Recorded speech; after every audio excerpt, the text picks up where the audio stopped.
Hello everyone, welcome back to the channel. I am Shailja Shukla presenting here Indian modern history daily 5 से 10 minute की series में हम यहाँ पे इंडियन नेशनल मूवमेंट को क्रम से जो है वो कंप्लीट कर रहे हैं, कंप्लीट रिवीजन देख रहे हैं। फ्रेंड्स, चैनल पे नए होंगे तो चैनल को सब्सक्राइब करके जुड़ जाइएगा और बेल आइकन को प्रेस कर लीजिएगा जिससे आपको डेली नोटिफिकेशन मिल सके। वीडियो पसंद आए तो लाइक करके बताइएगा और कमेंट सेक्शन में अपना सुझाव अवश्य ही दीजिएगा। चलिए शुरू करते हैं। आज के इस वीडियो में हम बात करेंगे कैबिनेट मिशन योजना की। कैबिनेट मिशन योजना 24 मार्च 1946 1946 में आई और सबसे पहले तो देखिए ये इंपॉर्टेंट है क्योंकि जूनियर एडेट के लेवल पे भी आपसे पूछा गया है इसमें प्रश्न। बात करें इसमें एक अध्यक्ष और 2 इसके सदस्य थे।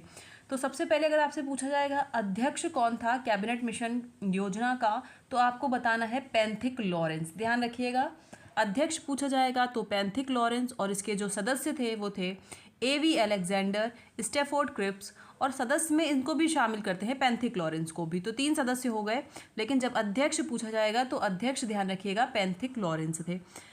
आगे बढ़ते हैं तो आगे के क्रम में हम देखेंगे कि इसके आधार पर जो चुनाव हुआ था कैबिनेट मिशन योजना के आधार पर वो कब हुआ, तो 1 जुलाई 1946 में।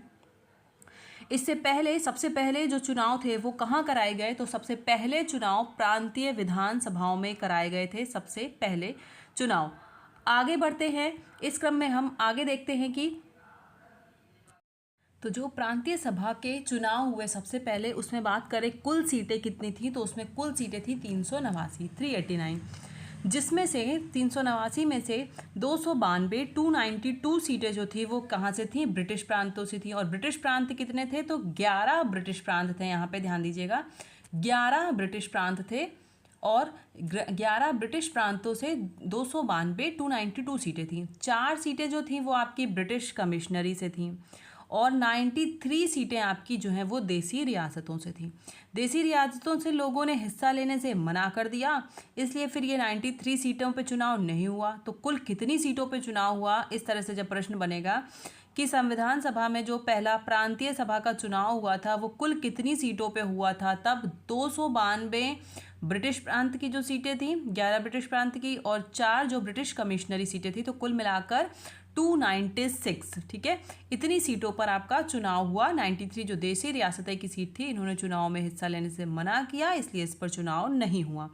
फिर 2 सितंबर 1946 को अंतरिम कार्यवाहक सरकार बनी। मोस्ट इंपॉर्टेंट क्वेश्चन है, 2 सितंबर 1946 अंतरिम कार्यवाहक सरकार बनी। 208 सीटें, जिसमें से अच्छा अभी ये जो टोटल सीटें थी इसमें से देखते हैं कि 208 सीटें कांग्रेस की ने जीती, 73 सीट्स मुस्लिम लीग को मिल गई और 15 सीट जो थी वो निर्दलीय थी। तो सबसे ज़्यादा देख रहे हैं आप कांग्रेस सीट जीत ले गई थी 208, और जब आप इसको टोटल करेंगे तो आपका टोटल वही 296 296 सीटें निकल के आ जाएगा।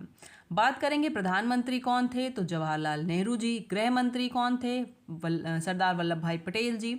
और वित्त मंत्री लियाकत अली खां। और पाकिस्तान के पहले प्रधानमंत्री भी थे लियाकत अली खां। बात करें आगे कि प्रत्यक्ष कार्यवाही दिवस की, ये क्वेश्चन सीधे पूछा जाता है कि प्रत्यक्ष कार्यवाही दिवस कब मनाया जाता है, तो 16 अगस्त 1946 1946 को प्रत्यक्ष कार्यवाही दिवस जो है वो मुस्लिम लीग के द्वारा बनाया गया। इसके अलावा पीएम जो थे क्लीमेंट एटली, इनका घोषणा पत्र पूछा जाता है, कब दिया इन्होंने, तो 20 फरवरी 1947। देखिए क्रम से चल रहे हैं हम। 20 फरवरी 1947 को क्लीमेंट एटली का घोषणा पत्र आया और भारत को 30 जून 1948 तक आज़ाद करने का आश्वासन इसी क्लीमेंट एटली के घोषणा पत्र में दिया गया था। कब तक, 30 जून 1948 तक। उसके बाद आती है माउंटबेटन योजना। माउंटबेटन योजना में क्या था, देखिए अगर आपको माउंटबेटन योजना ऑप्शन में लिखा मिले तो भी और 3 जून योजना मिले तो भी एक ही है दोनों योजना, क्योंकि ये 3 जून 1947 को आई तो इसको हम 3 जून योजना भी कहते हैं या माउंटबेटन योजना के नाम से ही जानते हैं। पूछा जाता है कि भारत का विभाजन किस योजना के तहत हुआ, तो भारत का विभाजन जो है कराने वाली ये योजना थी माउंटबेटन योजना। भारत का विभाजन इस योजना के तहत हुआ। बढ़ते हैं आगे कि 2 अधिराज्य यानी 2 डोमिनियन स्टेट, जो 2 डोमिनियन में बांटा गया वो एक इंडिया और दूसरा पाकिस्तान। तो इस तरीके से बात करें हम 15 अगस्त 1947 को इंडिया और पाकिस्तान 14 अगस्त 1947 को क्या हुए, आज़ाद हो गए।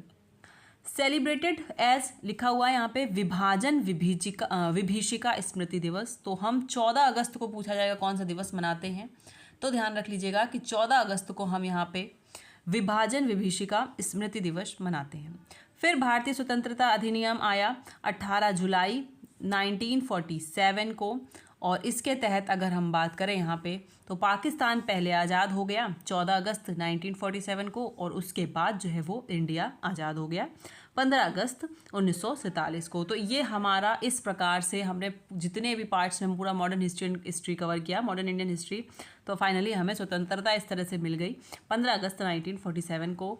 और एक क्वेश्चन बनता है कि ब्रिटिश सरकार द्वारा भेजा गया अंतिम अधिनियम कौन सा था, तो ब्रिटिश सरकार द्वारा भेजा गया अंतिम अधिनियम जो था वो भारतीय स्वतंत्रता अधिनियम 18 जुलाई 1947 था। इस चीज़ को आपको ध्यान रखना है। तो ये था हमारा इंडियन मॉडर्न हिस्ट्री, जो आज आई थिंक ये 18th पार्ट है, और इसमें हमने पूरा मॉडर्न इंडियन हिस्ट्री को, सारे नेशनल मूवमेंट्स को कवर कर